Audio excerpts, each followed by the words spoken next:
Hello everyone.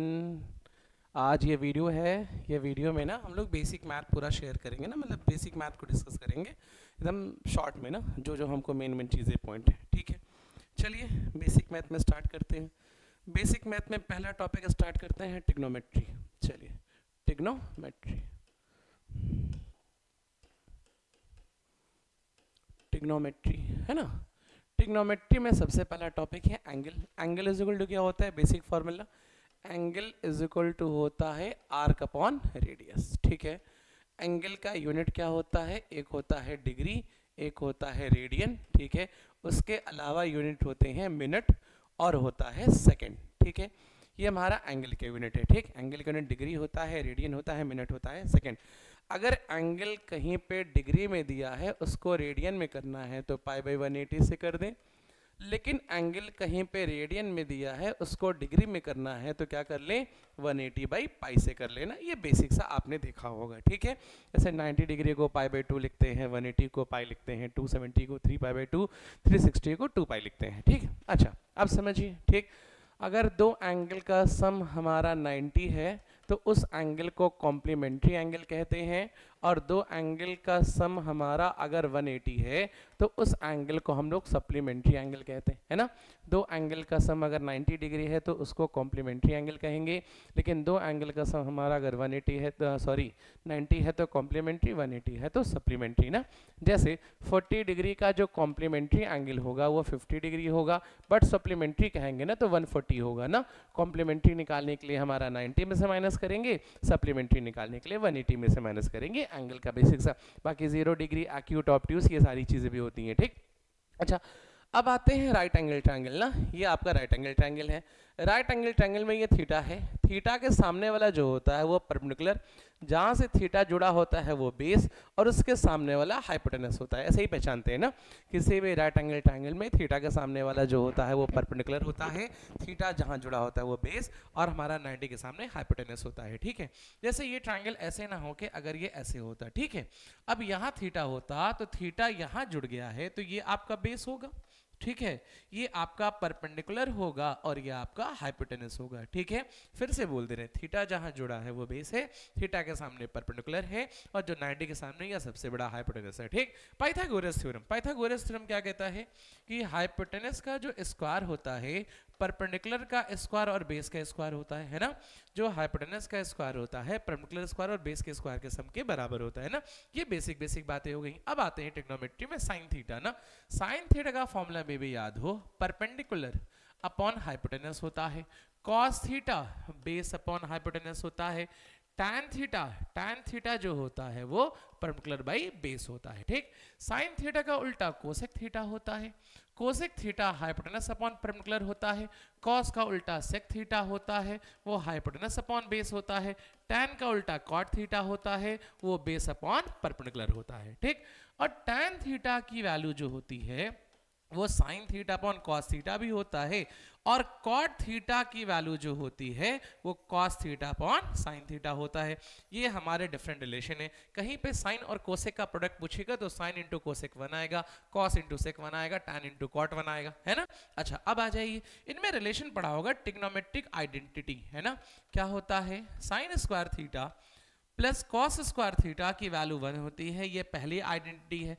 फिर आता है 1 plus tan square theta is equal to sec square theta होता है, ये दूसरी आइडेंटिटी है। फिर 1 plus cot square theta is equal to cosec square theta होता है, ये हमारी तीसरी आइडेंटिटी है।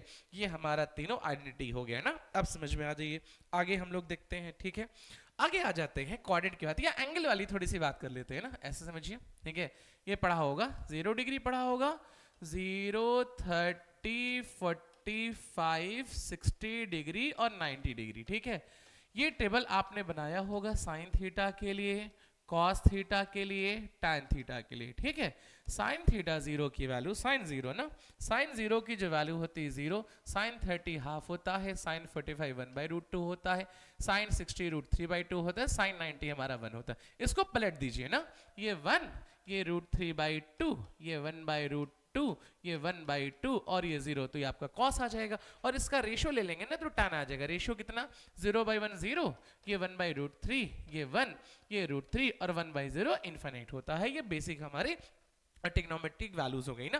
थोड़ा एक वैल्यू और याद रखिएगा, जैसे मान लीजिए ये राइट एंगल ट्रायंगल है, अगर ये 37 डिग्री है तो 37 मतलब 3 के सामने 3 है ना, यहाँ 4 और यहाँ हमारा 5, यहाँ से निकालेंगे sin 37 ना परपेंडिकुलर अपॉन हाइपोटेनस, cos 37 निकालेंगे तो बेस अपॉन हाइपोटेनस, और यहीं पे tan 37 की वैल्यू निकालेंगे तो परपेंडिकुलर अपॉन बेस आ जाएगा। अच्छा ये 90 है, ये 37 है, तो ये 53 होगा ना।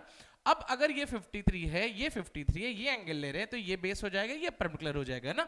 तो sin 53 की अगर बात करें तो क्या लिखे, perpendicular by hypotenuse, that is क्या 4/5।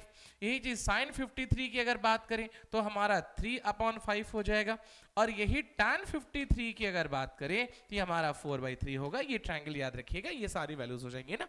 अगर इससे वैल्यूज बड़ी आती हैं, जैसे इससे वैल्यूज बड़ी आती है, मान लीजिए 120 है, 150 है, 180 है, 210 है, ऐसा समथिंग कुछ वैल्यू होता है, तो उसके लिए जैसे आ जाइए, ये थोड़ा सा ये आ जाइए, ये क्वाड्रेंट आ जाइए, 0 डिग्री है ये, ठीक है, ये 90 डिग्री है, आप इसको π/2 कह सकते हैं, ये आपका 180 डिग्री है जिसको आप पाई कह सकते हैं, ये आपका 270 डिग्री है जिसको आप 3π/2 कह सकते हैं, और यहाँ घूम के वापस आएंगे तो 360 होगा, या तो इसी चीज को आप 2π कहेंगे, है ना। ये आपका फर्स्ट क्वाड्रेंट है, ये सेकंड क्वाड्रेंट है, ये थर्ड क्वाड्रेंट है, और ये आपका फोर्थ क्वाड्रेंट है ना। अब सुनिएगा, सारी बात लिख नहीं रहे ना। 0 से 90 के बीच में आएगा तो फर्स्ट क्वाड्रेंट है, 90 से 180 के बीच में आएगा तो सेकंड क्वाड्रेंट है, 180 से 270 आएगा तो थर्ड क्वाड्रेंट है, 270 से 360 या 0 के बीच में आएगा तो फोर्थ क्वाड्रेंट है। अगर 0 डिग्री दिया है तो पॉजिटिव एक्स एक्सिस है, 180 डिग्री दिया है तो नेगेटिव एक्स एक्सिस है, अगर आपका 90 दिया है तो पॉजिटिव वाई है, और 270 है तो हमारा नेगेटिव वाई है, ठीक। और समझिए, अगर आप थीटा एंटी क्लॉकवाइज घूम रहे हैं, ऐसे घूम रहे हैं, ऐसे, है ना, तो आपकी थीटा की वैल्यू पॉजिटिव होगी। लेकिन अगर आप हमारा क्लॉकवाइज घूम रहे हैं तो थीटा की वैल्यू नेगेटिव होगी। एंटी क्लॉकवाइज होगा तो पॉजिटिव होगा, क्लॉकवाइज होगा तो नेगेटिव होगा। अच्छा, और याद करते हैं, ऐड शुगर टू कॉफी वाला समथिंग हम लोग पढ़े थे, ठीक है, आपने किसी और तरीके से याद किया होगा। ऐड शुगर टू कॉफी, है ना, add sugar to coffee, add for all, है ना। पहले वाले में सारे के सारे पॉजिटिव होते हैं, फिर शुगर फॉर साइन, दूसरे वाले में sine theta and cosec theta positive होता है, तीसरे वाले में 2 for tan theta, tan and cot theta positive होता है, चौथे वाले में कॉफी मतलब cos theta and sec theta positive होता है ना। ये हमारे हर क्वाड्रेंट में क्या क्या वैल्यू है वो देख लिया। अच्छा, कहीं पे π/2 है या तो 3π/2 है तो वहां पे चेंज होगा, है ना। साइन चेंज होगा कॉस में, कॉस चेंज होगा साइन में, टैन चेंज होगा कॉट में, और कॉट चेंज होगा टैन में, है ना। कोसेक चेंज होगा सेक में, सेक कोसेक में। कहीं पे पाई है या तो 2π है तो वहां पे कोई चेंज नहीं होगा, है ना। याद रखिएगा, चेंज तभी होगा जब पाई है तो 2π है, पाई और 2π में चेंज नहीं होता है। जैसे साइन 120 डिग्री की वैल्यू अगर आपसे किसी ने पूछा तो पहले डिसाइड कर लीजिए 120 डिग्री हमारा कौन सा क्वाड्रेंट है। 120 डिग्री सेकंड क्वाड्रेंट है, सेकंड क्वाड्रेंट में साइन पॉजिटिव होता है, आंसर पॉजिटिव आना है, तो इसको लिखेंगे पाई, है ना, 180 - 60, साइन पाई -60, है ना। पाई है तो कोई चेंज नहीं हो तो साइन का साइन रहेगा, साइन 60 हो जाएगा, साइन 60 किलो हो जाएगी √3/2। यही करते हैं, cos 210 की बात कर लेते हैं। cos 210 हमारा थर्ड क्वाड्रेंट में है। थर्ड क्वाड्रेंट देखो, ये 180 से बड़ा है, 270 से छोटा है ना, थर्ड क्वाड्रेंट है। थर्ड क्वाड्रेंट में हमारा cos नेगेटिव होता है, ये पॉजिटिव होता है, तो आंसर नेगेटिव ही आना है। इसको लिखेंगे cos पाई + 30, पाई है तो कोई चेंज नहीं होगा, और ये हमारा cos नेगेटिव होता है क्योंकि ये पॉजिटिव, तो cos 30 की वैल्यू √3/2, तो ये वैल्यू हमारी आ गई। इस तरह से यूज करके आप किसी भी एंगल की वैल्यू निकाल सकते हैं ना। फिर आगे आ जाते हैं, ध्यान से देखिएगा, कुछ फॉर्मूले और हैं। sin 2 थीटा का फॉर्मूला है 2 sin थीटा cos थीटा, है ना। फिर फॉर्मूला है sin cos 2 थीटा का ना। cos 2 थीटा का पहला फॉर्मूला है cos square theta - sin square theta, 1 - 2 sin square theta, या तो 2 cos स्क्वायर थीटा -1। ये हमारा फॉर्मूला हो गया cos 2 थीटा का ना। अच्छा, इतने के बाद आते हैं sin a + b का फॉर्मूला, जो नीड है आपको ना, बस उतना ही बता रहे हैं। sin a + b का formula sin a cos b + cos a sin b, है ना। अगर ये प्लस है तो ये माइनस होगा। यही चीज cos a प्लस बी का फॉर्मूला होगा, तो cos a प्लस बी का फॉर्मूला होता है cos a cos b minus sin a sin b, अगर ये प्लस है तो माइनस माइनस होता तो ये प्लस, ये हमारा इसका सारा फॉर्मूला हो गया है ना। इसके बाद एक वैल्यूज और आते हैं, अगर लिखा है कहीं पे y is equal to a sin theta b cos theta, है ना, जो हमारा a है ना वो sin थीटा का कोफिशिएंट है, b हमारा cos थीटा कोफिशिएंट है। इस फंक्शन का अगर मैक्सिमम वैल्यू पूछेगा तो मैक्सिमम वैल्यू इसकी होगी under root a square b square, और इस फंक्शन का मिनिमम वैल्यू अगर पूछेगा तो ये वैल्यू होगी minus under root a square plus b square ना। इस टाइप का कोई भी फंक्शन दिया रहेगा, मैक्सिमम मिनिमम पूछेगा तो आप ऐसे निकाल सकते हैं। अच्छा, और समझिए if theta is very small, theta is very small, अगर थीटा बहुत छोटा है तो साइन थीटा की वैल्यू नियरली थीटा के, कॉस थीटा की वैल्यू नियरली 1 के, और टैन थीटा की वैल्यू नियरली थीटा के होगी। ये सारा काम हमारा तब होगा जब थीटा हमारा बहुत छोटा है ना। ये ट्रिग्नोमेट्री का जितना बेसिक इंफॉर्मेशन आपको चाहिए वो मैंने बता दिया, ठीक है।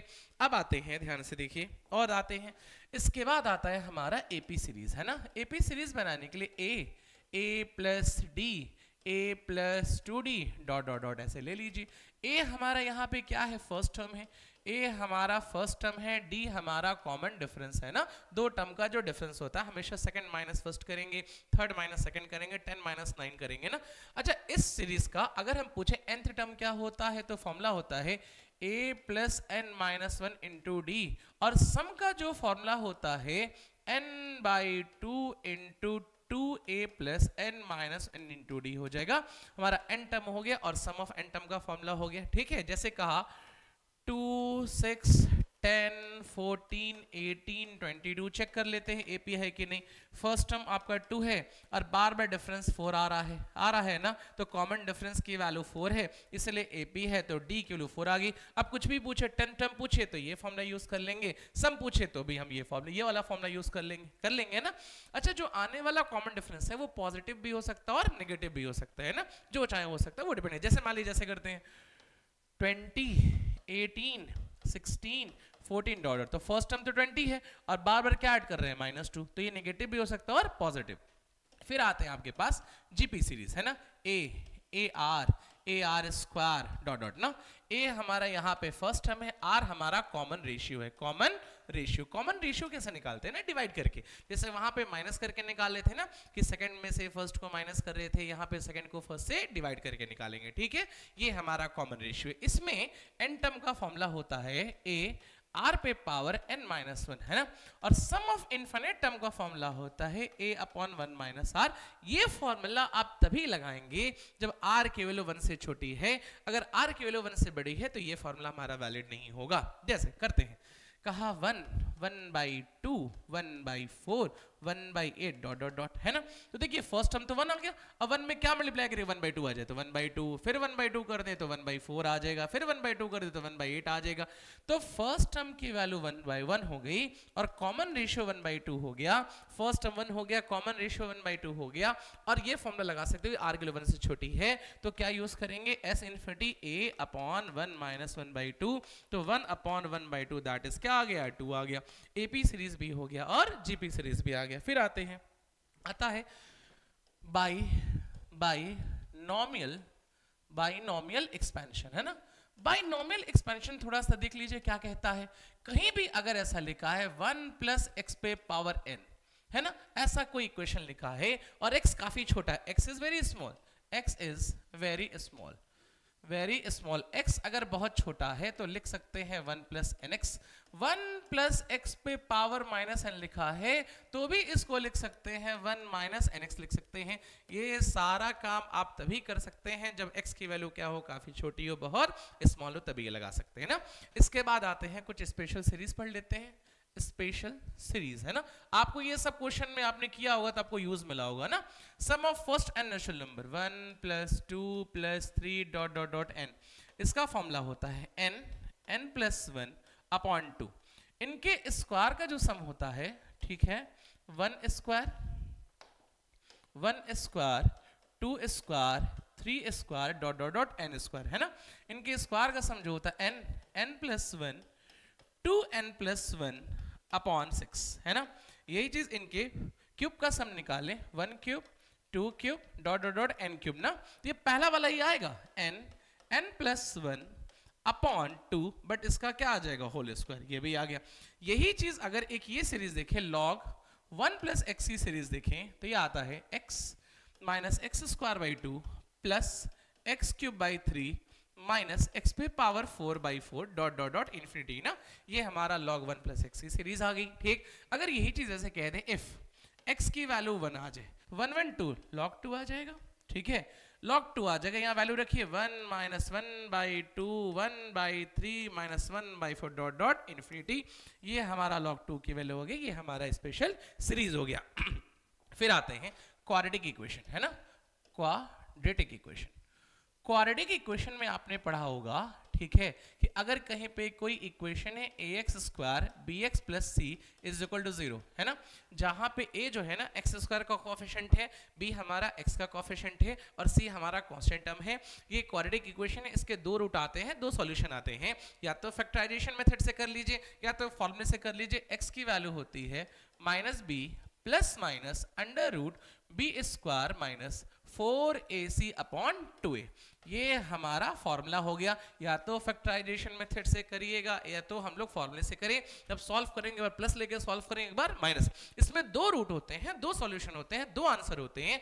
अगर both root are equal, both roots मतलब सॉल्यूशन जो x की वैल्यूज आएगी are equal, both roots are equal, तो b square is equal to 4ac आ जाएगा ना। अगर दोनों के दोनों रूट इक्वल होंगे तो b स्क्वायर किसके बराबर होगा, 4ac के बराबर होगा। ये आपका क्वाड्रेटिक आ गया। फिर आते हैं कोऑर्डिनेट ज्योमेट्री, कोऑर्डिनेट ज्योमेट्री, है ना, कोऑर्डिनेट ठीक है, जियोमेट्री, ठीक है, जियोमेट्री। इसमें ध्यान से देखिए क्या है, कह रहा है ये x एक्सिस है, ये प्लस x है, ये माइनस x है, ये प्लस y है, ये माइनस y है। ये फर्स्ट क्वाड्रेंट में दोनों प्लस होता है, सेकंड क्वाड्रेंट में ये नेगेटिव होता है, ये पॉजिटिव होता है, थर्ड वाले में दोनों नेगेटिव होता है, फोर्थ वाले में x पॉजिटिव होता है, y नेगेटिव होता है। ये हमारे क्वाड्रेंट हो गए, है ना। क्वाड्रेंट किसी पॉइंट का क्वाड्रेंट निकाल सकते हैं आप लोग। ठीक, अच्छा, कह रहा है एक पॉइंट a है, एक पॉइंट b है, इसका कोऑर्डिनेट x1 y1 और इसका कोऑर्डिनेट x2 y2 है। ठीक है, पूछा इनके बीच का जो डिस्टेंस है वो क्या होगा, तो अंडर रूट, है ना, under root x2 minus x1 का whole square plus y2 minus y1 का होल स्क्वायर, है ना। ये दो पॉइंट के बीच का डिस्टेंस का फॉर्मूला है। ठीक है, आप x2 माइनस x1 करिए चाहे x1 माइनस x2 करिए, स्क्वायर है तो पॉजिटिव ही आएगा। इन्हीं दोनों पॉइंट के बीच का अगर स्लोप पूछें, स्लोप आएगा y2 minus y1 upon x2 minus x1, है ना। अगर इन दोनों पॉइंट का मिड पॉइंट पूछें तो आएगा x1 प्लस x2 बाई 2 और दूसरा वाला आएगा y1 प्लस y2 बाई 2। ये हमारा कोऑर्डिनेट ज्योमेट्री भी हो गया। ठीक, कोऑर्डिनेट ज्योमेट्री के बाद आते हैं हमारा बेसिक डिफरेंशिएशन ना। डिफरेंशिएशन मैथमेटिकल ऑपरेटर है जो दो चीज मेजर करेगा, एक मेजर करेगा रेट ऑफ चेंज मेजर करेगा और दूसरा मेजर करेगा स्लोप, है ना। डिफरेंशिएशन एक मैथमेटिकल ऑपरेटर है जो दो चीज मेजर करता है, एक मेजर करता है रेट ऑफ चेंज, एक मेजर करता है slope. Basic formula D by d x of x पे पावर एन, एक्स पे पावर एन का क्या, जो पावर n है बाहर कर लें, उसमें से n माइनस 1 कर लें, ये हमारा d बाई डी एक्स हो गया x पे पावर n का। जैसे x पे पावर 4 बाहर करिए, एक कम करिए तो 4x क्यूब हो जाएगा। x पे पावर 10 x पे पावर 9, x पे पावर माइनस 10 बाहर, एक कम माइनस 11 हो जाएगा। ठीक, d by d x of जो साइन x होगा, साइन x का cos x हो जाएगा। d by d x of cos x जो होगा, cos x का माइनस साइन x हो जाएगा। d by d x of tan x है, tan x का sec स्क्वायर x हो जाएगा। d by d x of log x का 1 बाई x हो जाएगा। d by d x of e पे पावर x का e पे पावर x हो जाएगा और d by d x of constant का डिफरेंशिएशन हमारा 0 हो जाएगा। ये बेसिक फॉर्मूले हैं डिफरेंशिएशन के, ये आपको लर्न होना चाहिए ना। अच्छा, अगर दो चीजें ऐड हो रही हैं तो दोनों का डिफरेंशिएट करके ऐड कर लो, है ना। जैसे कहा x पे पावर 4 प्लस साइन x का डिफरेंशिएशन करो, y दिया ना, तो क्या लिखें, dy by d x, x पे पावर 4 का सिंपल 4x क्यूब हो जाएगा और साइन x का हो जाएगा हमारा cos x, है ना। अगर माइनस होता तो भी कर लेते, ऐड होगा तो भी कर लेंगे, सब्ट्रैक्ट होगा तो भी कर लेंगे, डायरेक्टली कर लेंगे जैसे बेसिक करते हैं ना।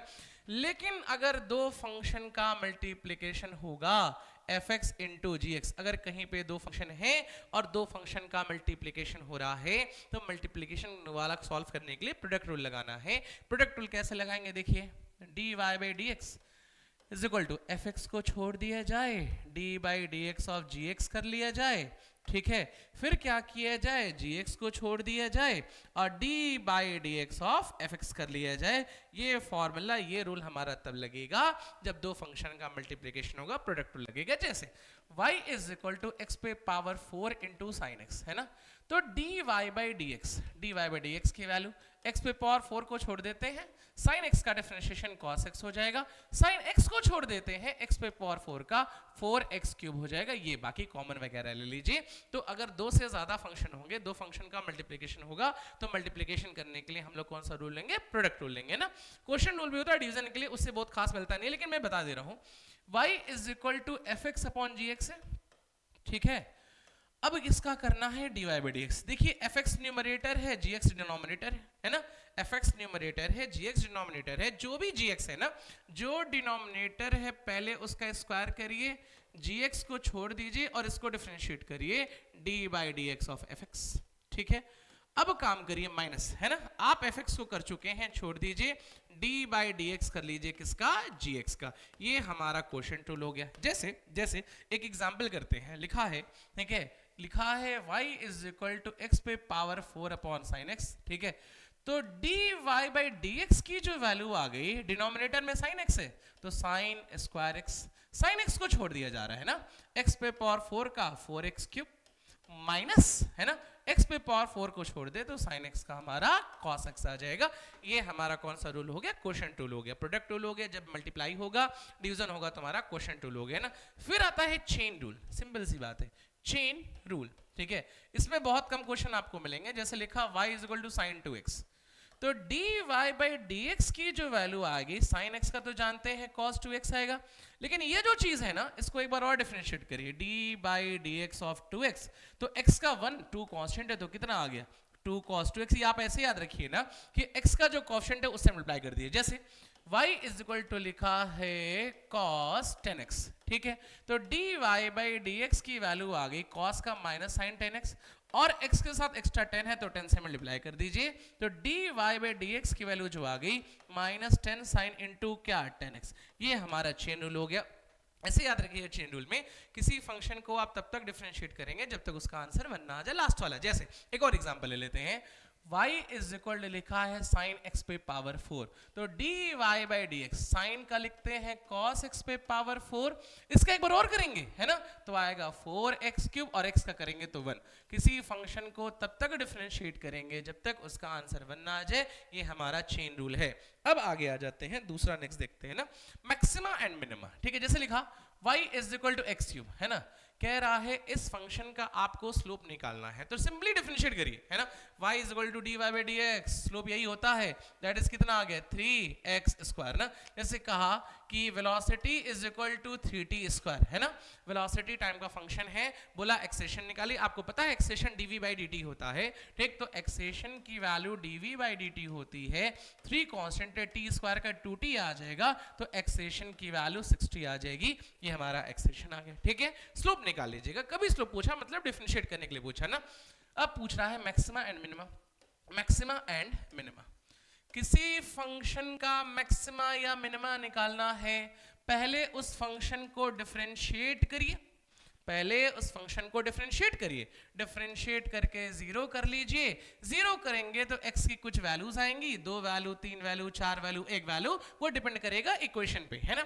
अब इसी फंक्शन को एक बार और डिफरेंशिएट करिए, इसमें x के जगह x1 पुट करिए, अगर नेगेटिव आता है तो मैक्सिमा है और x के जगह x2 पुट करते हैं, और अगर पॉजिटिव आता है तो मिनिमा है। किसी फंक्शन का मैक्सिमा मिनिमा निकालने के लिए फिर कह रहे हैं पहले फंक्शन को डिफरेंशिएट करिए, डिफरेंशिएट करके x की वैल्यूज निकालिए, 1 2 3 4 जो भी वैल्यूज आएंगी इक्वेशन पे डिपेंड करेंगी। फिर उस फंक्शन को डिफरेंशिएट करिए और उसमें x1 वैल्यू पुट करिए, अगर x1 रखने पे नेगेटिव आया मतलब x1 पे मैक्सिमा होगा, अगर x2 रखने पे पॉजिटिव आया मतलब x2 पे मिनिमा होगा। जैसे एक छोटा सा क्वेश्चन लेते हैं, कह रहा है y is equal to x cube minus 3, कुछ लेते हैं, कुछ अच्छा सा क्वेश्चन ले लें। क्या लेते हैं 3 4 12 ले लेते हैं, चलिए 12x, ठीक है, ये ले लेते हैं, ठीक। चलिए ये दिया, इसका कह रहा है मैक्सिमम निकालिए, पहले डिफरेंशिएट कर ले, dy बाई dx, डिफरेंशिएट करें तो 3x स्क्वायर माइनस 12x का 1 आ गया, 0 करिए, 3x स्क्वायर में से 3 कॉमन ले लिया, x minus 4 is equal to 0, 0 में भेज दिया, x स्क्वायर की वैल्यू 4 आ गई, x की वैल्यू प्लस माइनस 2 आ गई, देखिए x की दो वैल्यूज आ गई, x की कितनी वैल्यूज आ गई, 2। अब करिए इसको second bar differentiate, d2y by dx square, d2y by dx square आप करेंगे तो 3x स्क्वायर का आएगा 6x और 2 कांस्टेंट है 0 आ जाएगा, ये सेकंड डिफरेंशिएशन आ गया ना। अब सेकंड डिफरेंशिएशन में वैल्यू पुट करिए, है ना, d2y बाई dx स्क्वायर, अगर एक जगह x की जगह पहले +2 पुट करिए, +2 इंटू 6 की वैल्यू 12 आ गई, 12 आया पॉजिटिव, पॉजिटिव है मतलब ये क्या है, मिनिमम है, मतलब ये इसकी मिनिमम वैल्यू 12 नहीं है, ये x की वैल्यू 2 पे हमारा मिनिमम है, ये पोजीशन हमारा दिया है ना। अगर यही चीज इसके जगह अगर x के जगह हम -2 पुट कर देते हैं तो -2 इंटू 6 -12 आएगा, ये वैल्यू निगेटिव है, ये वैल्यू निगेटिव है, निगेटिव होने का मतलब है ये मैक्सिमा है, मैक्सिमम वैल्यू -12 नहीं है, ये हमारा -2 पे हमारा वैल्यू मैक्सिमम है। तो किसी फंक्शन का मैक्सिमम मिनिमम निकालने के लिए ये प्रोसीजर होता है।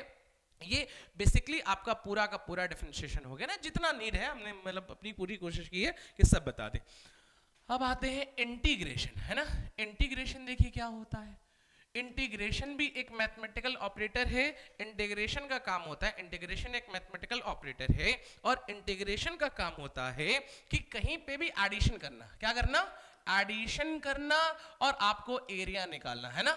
हमारा जो इंटीग्रेशन है, इंटीग्रेशन एक मैथमेटिकल ऑपरेटर है जिसका काम होता है हमारा क्या करना, ऐड करना या तो कहीं पे एरिया निकालना, ठीक है। इसका बेसिक जो फॉर्मूला है याद कर लेते हैं, इंटीग्रेशन ऑफ x पे पावर n dx, तो जो भी पावर है उसमें 1 ऐड कर दीजिए और अपॉन n प्लस 1 कर दीजिए, तो x पे power n plus 1 upon n plus 1, जैसे x पे पावर 5 का क्या होगा, देखिए क्या लिखे, x पे पावर 516 अपॉन 6, ये भी हो गया, ठीक।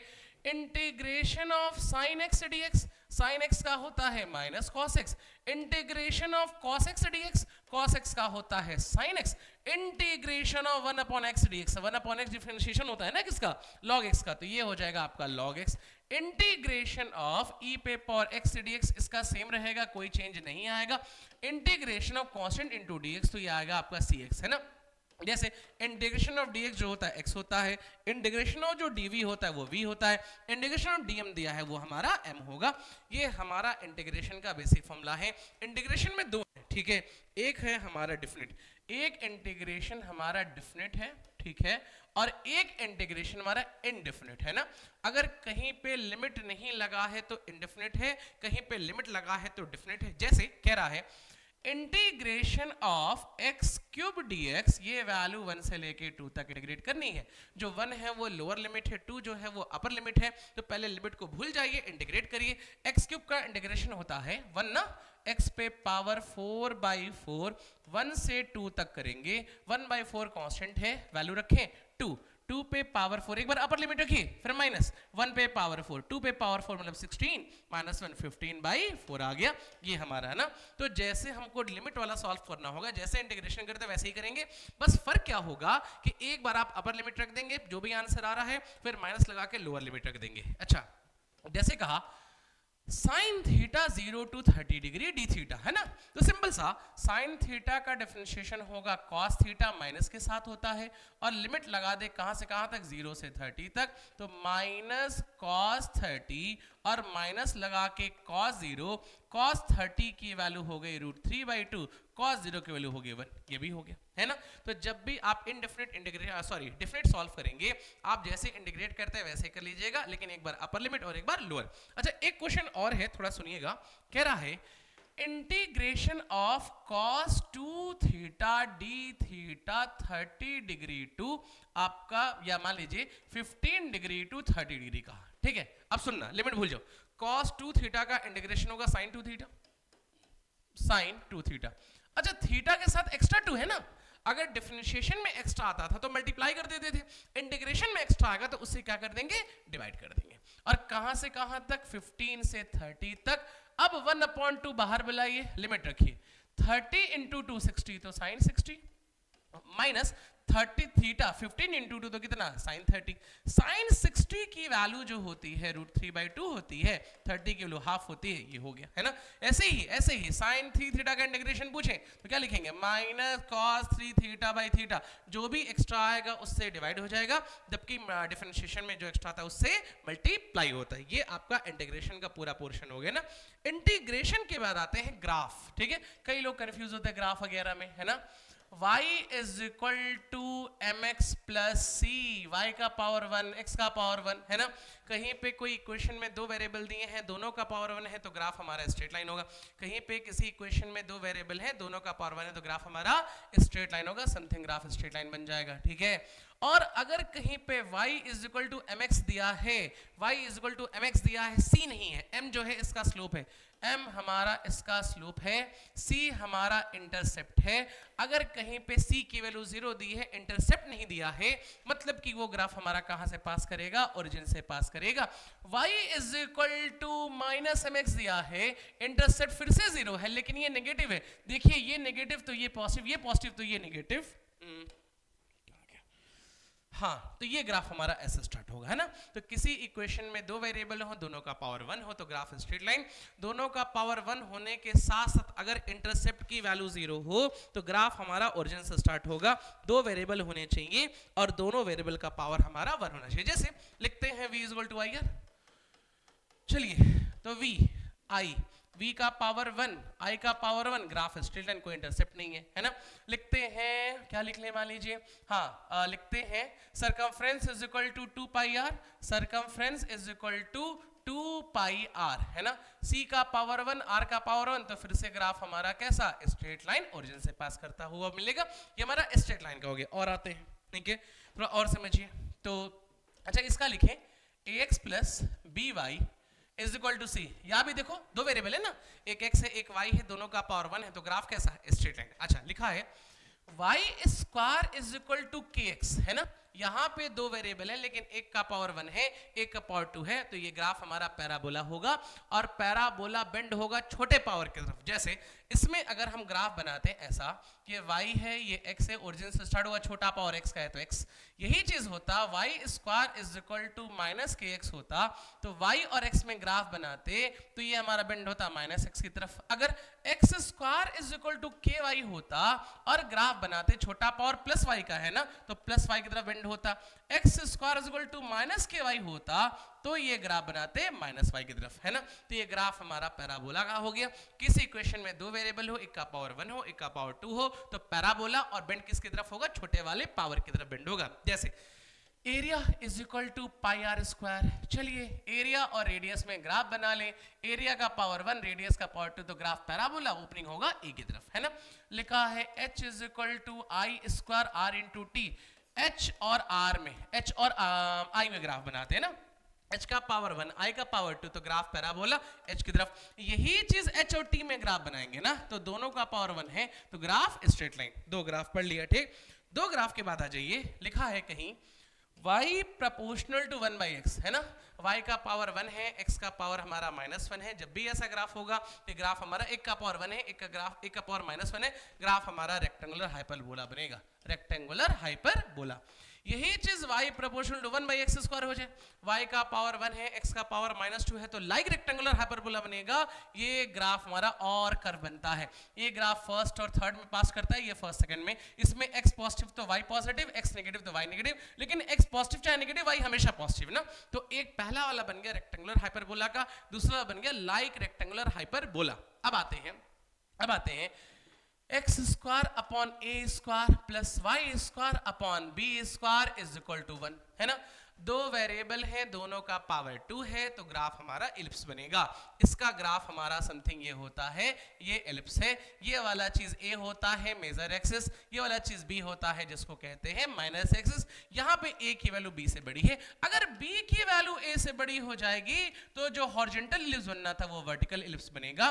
तो किसी इक्वेशन में दो वेरिएबल हो, दोनों का पावर 2 हो तो एलिप्स बनेगा, ठीक है। ये हॉरिजॉन्टल एलिप्स है, a बड़ा है, ये वर्टिकल एलिप्स है क्योंकि b बड़ा है। अच्छा अच्छा अगर ऐसा हो जाए, इसका एरिया जो होता है ना इलिप्स का area pi a b, gravitation में यूज किया होगा ना इलिप्स का जो, या थर्मोडायनामिक्स में यूज किया होगा पीवी ग्राफ में, ठीक है, इस ग्राफ का जो एरिया होगा पाई इंटू ए बी। अच्छा अब समझिए, अगर a की वैल्यू b के बराबर हो जाए और ये r हो जाए तो अपॉन r स्क्वायर इधर r square x square plus y square r square, है ना। अब यहाँ पे भी दो वेरिएबल हैं, दोनों का पावर 2 है, लेकिन दोनों के कोफिशिएंट सेम हैं, तो अब ये ग्राफ इलिप्स का ना होगा, ये ग्राफ हमारा सर्किल का होगा। इसी इक्वेशन में, किसी इक्वेशन में दो वेरिएबल हो, दोनों का पावर 2 हो और दोनों के कोफिशिएंट भी सेम हो, तो हमारा ग्राफ हमारा इलिप्स नहीं रह जाएगा, उसको हम लोग क्या कहेंगे, सर्किल का ग्राफ कहेंगे। और ए बी के बराबर यहाँ पुट करेंगे तो एरिया की वैल्यू आ जाएगी पाई आर मिलके आर स्क्वायर। चलिए और आते हैं, देखिए अगर कहते हैं y is equal to sine theta का ग्राफ, तो साइन थीटा का जो ग्राफ होता है y इज इक्वल टू, या साइन थीटा का ग्राफ की बात करें थीटा के साथ, तो साइनोसोडियल बनता है, ठीक है। इसका रेंज 1 से लेके -1 होता है, 0 डिग्री 30 डिग्री, ठीक है, 30 सॉरी ये 90 डिग्री है, ये 90 डिग्री 180 डिग्री 270 डिग्री और ये हमारा 360 है। ये हमारा साइन थीटा का ग्राफ है। अगर साइन थीटा का ग्राफ ना कह के अगर आपसे साइन 2 थीटा का ग्राफ कह दे, साइन 2 थीटा, तो जो 90 पे 1 मिल रहा था वो 90 पे नहीं 45 पे 1 मिलेगा, मतलब ग्राफ हमारा और स्क्वीज हो जाएगा। अगर y is equal to sine 3 theta का ग्राफ कह दे, तो जो हमारे यहाँ 90 पे 1 मिला, इसमें 45 पे मिला, इसमें आपका 30 पे मिला, ग्राफ और सिकुड़ता चला जाएगा। जैसे जैसे वो थीटा के आगे नंबर बढ़ता जाएगा, ग्राफ स्क्वीज होता जाएगा। यहीं पे आपसे y is equal to sine square theta graph कह दें, तो इसका ग्राफ सारा का सारा पॉजिटिव हो जाएगा, क्योंकि स्क्वायर करने से सारी नेगेटिव वैल्यू पॉजिटिव हो जाती है। यही चीज हम लोग कॉस थीटा ग्राफ पूछे। अच्छा एक चीज और, माइनस साइन थीटा पूछ दिया, तो माइनस साइन थीटा पूछा, जो प्लस साइन में आ रहा था वो माइनस साइन में आएगा, ये साइन माइनस थीटा का ग्राफ है ना। अगर कॉस थीटा ग्राफ कहे, कॉस थीटा का ग्राफ कह दें तो साइन 0 से शुरू होता है, ये मैक्सिमा से शुरू होगा। cos 2 थीटा कह दें तो ग्राफ हमारा और स्क्वीज हो जाएगा। cos 3 थीटा कह दें तो ग्राफ और स्क्वीज हो जाएगा। cos स्क्वायर थीटा ग्राफ कह दें तो हमारा सारा ग्राफ पॉजिटिव होगा। cos माइनस थीटा का ग्राफ कह दें तो जो ग्राफ ऊपर से स्टार्ट हो रहा था वो ग्राफ हमारा नीचे से स्टार्ट होगा। तो साइन का भी ग्राफ बन गया, cos का भी ग्राफ बन गया। tan theta non periodic function है, पीरियोडिक नहीं है, ये माइनस होने से बनता है, ये चलता रहता है ना, रिपीट नहीं होता है। ये हमारा tan थीटा ग्राफ हो गया। e पे पावर x का ग्राफ कहेगा तो एक्सपोनेंशियली ऐसे इंक्रीज करेगा। e पे पावर माइनस x का कह दे, अगर e पे पावर अगर माइनस x का कह दे तो जो प्लस x में बढ़ रहा था वो माइनस x में बढ़ेगा। ये हमारा एक्सपोनेंशियल फंक्शन का ग्राफ हो गया। जितने पॉसिबल ग्राफ थे वो सारी चीजें हमने बनाई। एक चीज और है ना, y is equal to k minus ऐसे k a minus x square. देखें यहाँ पे देखिए y का पावर 1 है, x का पावर 2 है, यहाँ पे दो वेरिएबल हैं, एक का पावर 1 एक का पावर 2, तो ये पैराबोला है। ये आपको एक ही बार इक्वेशन मिलेगा जब आप वो पढ़ेंगे ना, गॉस लॉ में पोटेंशियल निकालेंगे सॉलिड नॉन कंडक्टिंग स्फीयर का। v is equal to k q 3r square minus r square upon 2r cube, ये आपने पढ़ा होगा। v का पावर 1 r का पावर 2, तो ग्राफ पैराबोला होगा। लेकिन इस टाइप का जो इक्वेशन होगा उसमें पैराबोला नहीं डबल पैराबोला होता है, और डबल पैराबोला का ग्राफ समथिंग ऐसा होता है ना। ये आपका सारा ग्राफ वाला क्वेश्चन हो गया ना। अब समझिए ग्राफ वाले क्वेश्चन के बाद थोड़ा सा हमको लॉग वाला क्वेश्चन देखना है। लॉग वाले में देखिए क्या है, सुनिएगा। लॉग क्या होता है, पहले लॉगरिथम है ना। लॉगरिथम एक टेक्निक है, एक मेथड है जिसको यूज करके ना हम हैवी कैलकुलेशन को इजी करते हैं, पावर वाले क्वेश्चन वगैरह सॉल्व करते हैं ना। a पे पावर है x is equal to b है, a बेस है, ठीक है, b इसका रिजल्ट है और x इसका पावर है। अगर आप लॉग में लिखेंगे ना तो जो बेस नंबर का है वही बेस लॉग का होगा। यहाँ पे हमारा रिजल्ट होगा और सामने हमारा पावर। फिर से बता दे रहे हैं ना, जैसे लिखा है 2 पे पावर 3 इज इक्वल टू 8, तो बेस हमारा 2 है, तो लॉग बेस 2, यहाँ पे रिजल्ट इज इक्वल टू 3 आ जाएगा। लिखा है 3 स्क्वायर इज इक्वल टू 9, तो क्या लिखें, log base 3, answer 9 is equal to 2। ये ऐसे होगा ना, जो नंबर का बेस होता है वो लॉग का बेस होता है। लॉग के साथ हम लोग किसको लिखते हैं, रिजल्ट को, और सामने पावर लिखवाते हैं। आप ऐसे सोच सकते हैं 2 पे क्या पावर रखेंगे, 8 आ जाए तो 3 रखें, है ना। 3 पे क्या पावर रखेंगे ना, 2 आ जाए, है ना। ऐसे ही लिखा है, मान लीजिए लॉग 2 16 क्या रखें 4, लॉग 3 27 क्या रखें 3 times that is 3, log base 10 100 10 पे क्या रखें 2, log बेस 10,000 क्या रखें 3। तो ये हमारा log का बेसिक फॉर्मूला आ गया ना। और फॉर्मूला जो log में यूज होता है, देखिए log m इंटू n को लिख सकते हैं log m plus log n, log m plus n को log m प्लस n को log m plus log n नहीं लिख सकते हैं, log को डिस्ट्रीब्यूट नहीं कर सकते हैं, प्रोडक्ट होगा तो एडिशन करा सकते हैं ना। log m बाई n को log m बाई n को लिख सकते हैं log m minus log n, log m पे पावर n को लिख सकते हैं n log m, और log का बेस और ये सेम होता तो वैल्यू 1 आती है ना। जैसे log बेस 10 10 होता है तो 1, log बेस e होता है तो 1, और कहीं पे log बेस e दिया है, ठीक है, log बेस 10 दिया, क्या दिया है log बेस 10 a दिया, ये हमारा log बेस 10 दिया, इसको e में चेंज करना है तो 2.303 से करते हैं। ये हमारा कॉन्सेप्ट हो गया पूरा log का, है ना। log के बाद आते हैं थोड़ा सा मेंसुरेशन में ना। मेंसुरेशन में ये रेक्टेंगल है, ये लेंथ है, ये ब्रेथ है, इसके अंदर ये डायगोनल है, डायगोनल की वैल्यू होती है √L² b², इसका एरिया होता है लेंथ इनटू ब्रेथ, इसका पैरामीटर होता है 2l + b, l = b = a हो जाए तो स्क्वायर बन जाएगा, ठीक है।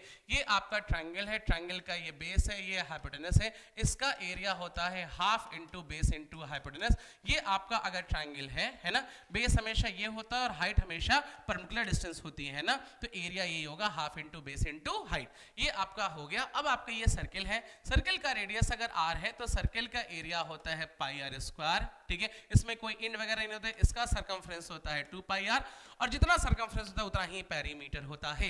यही चीज अगर हाफ सर्किल हो जाए ना तो एरिया इसका πr² 2 हो जाएगा, इसका सर्कमफ्रेंस जो हो जाएगा 2πr का आधा πr हो जाएगा, लेकिन पेरीमीटर ये πr है, ठीक है, और ये सॉरी ये πr है और ये हमारा 2r है, तो ये हमारा हो गया, ठीक। थोड़ा सा ये सब आपको पता होगा, थोड़ा बहुत लिख ले रहे हैं ना, ठीक। अगर आपका कहीं पे मान लीजिए ये क्यूब आ गया, क्यूब आ गया, क्यूब में ऐसा क्वेश्चन मिलता है, ठीक है, आपने में भी देखा वगैरह होगा, इसका साइड ए है, इसमें हमारे 6 फेसेस होते हैं, ये 4 दीवार, एक छत और एक नीचे ना, इसमें हमारे 12 एजेस होते हैं, इसमें हमारे 8 कॉर्नर होते हैं, ठीक है, और हर एक फेस पे 2 डायगोनल होते हैं, इसको फेस डायगोनल कहते हैं, तो 12 फेस डायगोनल होते हैं, और इस कॉर्नर से इस कॉर्नर वाले बॉडी डायगोनल, तो हमारे 4 बॉडी डायगोनल होते हैं।